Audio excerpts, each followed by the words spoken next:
Siendo 2020 el año con la cifra más alta de masacres registrada en Colombia, el del 2014, y en donde en el 2021 y 2022 se continúa viviendo historias de violencia.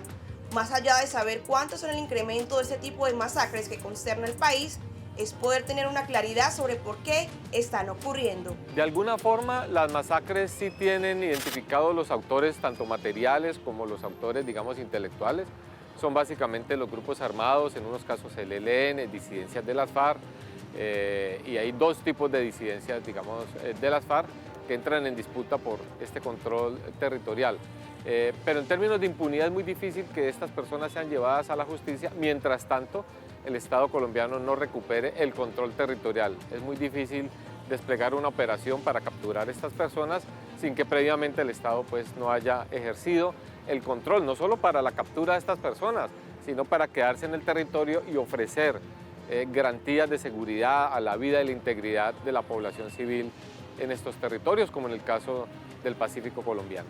Aquí hay que cumplir los acuerdos de paz. Necesitamos una agenda de paz y necesitamos una agenda de seguridad humana que le dé garantías a campesinos, indígenas, pueblos afrodescendientes y márgenes de las ciudades. En las márgenes más marginadas necesitamos presencia del Estado no solo con Fuerza Armada, sino con política social, de recuperación del tejido social, de reactivación social y económica. Pero en el campo necesitamos que prime la soberanía del Estado y que prime una dinámica de justicia. La dinámica de justicia tiene que ser plural y tiene que ser brindada a las diversas comunidades que están siendo afectadas en este tiempo. Y mientras siguen los sucesos de las masacres en diferentes departamentos, la pregunta es cómo reparar a las víctimas, cómo hacer para que no haya repetición y cómo poder hablarle a Colombia de reconciliación. Colombia tiene un enorme fracaso para construir la paz. En la década de los 90 se suscribieron varios acuerdos de paz con el M-19, con el EPL y otros grupos, y esa paz pactada no trajo, digamos, el fin de la violencia y del conflicto en Colombia, no trajo la reconciliación. Más recientemente se esperaba que el conflicto con las FARC también pudiera traer, digamos, una solución política, dialogada, final del conflicto armado, y no fue posible. Necesitamos urgentemente, sea cualquiera el próximo gobierno, abocar el fin de la guerra.